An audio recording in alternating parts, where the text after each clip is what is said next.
টমি ভাইয়ের সঙ্গে হয়ে গেল পাঙ্গা। তো আজকে বিকেল বেলায় বেরিয়ে পড়লাম ফেরিঘাট যাওয়ার জন্য। অনেকদিন গঙ্গার দর্শন করিনি, তাই ভাবলাম আজকে করাই যাক। এই একটু রাস্তা যাওয়ার জন্যও আমরা অটো সাহায্য নিলাম, এই দুটো প্রাণীর জন্য।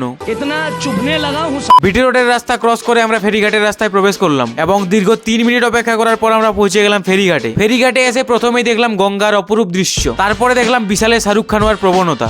গঙ্গা এসে যদি গঙ্গা জল মাথায় না নিলাম তাহলে জীবনে কি করলাম। ফেরিঘাটে কিছুক্ষণ কাটানোর পর আমরা সিদ্ধান্ত নিলাম লাড্ডু খাবো, তাই ইস্কন মন্দিরের দিকে রওনা দিলাম। ঠিক তখনই হয়ে গেল টমি ভাইয়ের সঙ্গে পাঙ্গা। টমি ভাই বললো পাশের বাড়িতে বিয়ে বাড়ি হচ্ছে, ওখানে কিন্তু আজকে আমরা রাজত্ব করব। আমরাও বললাম ডিল ডান। অবশেষে চলে গেলাম ইস্কন মন্দিরে। জুতো খুলে ভেতরে গিয়ে প্রণাম করলাম। সেখানে গিয়ে একটা আলাদাই ভাইব সৃষ্টি হচ্ছিল এবং ততক্ষণে সন্ধে হয়ে গিয়েছিল, তাই গঙ্গার দৃশ্যটি আরো সুন্দর আসছিল। তখনই বিশালের মধ্যে বাহুবলীর আত্মা প্রবেশ করে। তো অবশেষে অনেকটা সময় ওখানে কাটানোর পর এবারে গজা খাওয়ার পালা, তাই চলে এলাম গজার কাউন্টারে। আমরা গজা খেয়ে বাড়ি যাই, তোমরা সাবস্ক্রাইব করো।